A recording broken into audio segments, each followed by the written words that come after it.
1,500 people had the chance to see the debate from inside the Reich. Statehouse correspondent Jo Ingles caught up with some of them as they were waiting to get to their seats to see what was on their minds. It probably comes as no surprise that taking on debt to pay for school was one of the top concerns of college students.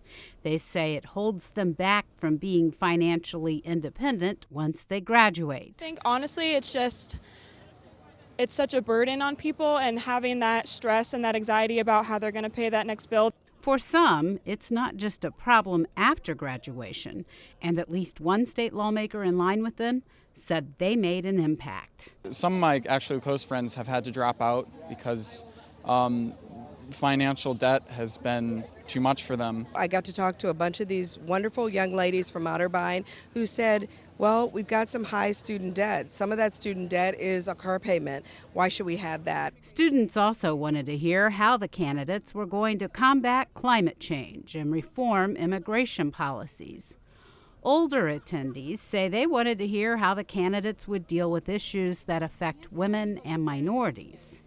I'm looking for somebody who can beat Trump. I'm looking for a candidate who cares about women's health issues, who cares about really head-on facing this gun issue. I'm looking for somebody who cares about health care and cares about people who don't look like them. Electability was key for many of those standing in line. Tara Wendell of Columbus says she was looking for a candidate who could reach out to voters who sat out in the 2016 election or cast ballots for President Donald Trump, people like her husband.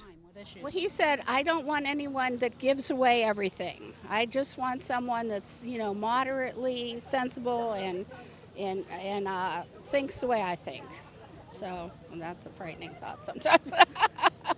Getting guns out of the hands of criminals and shoring up Social Security were also on their minds. The kitchen table issues were the ones they all seemed to care about in one way or another. This next election is so significant in empowering the workers, making sure that there's a living wage, that we can afford to live in this society, and that how we're going to keep not only our borders strong, but keep our city strong. Many of the people in the line said they hadn't picked a favorite candidate yet, but were looking forward to hearing from all of them. The attendees were upbeat and optimistic. None mentioned impeachment. None mentioned the age of the candidates either. Jo Ingles, Statehouse News Bureau.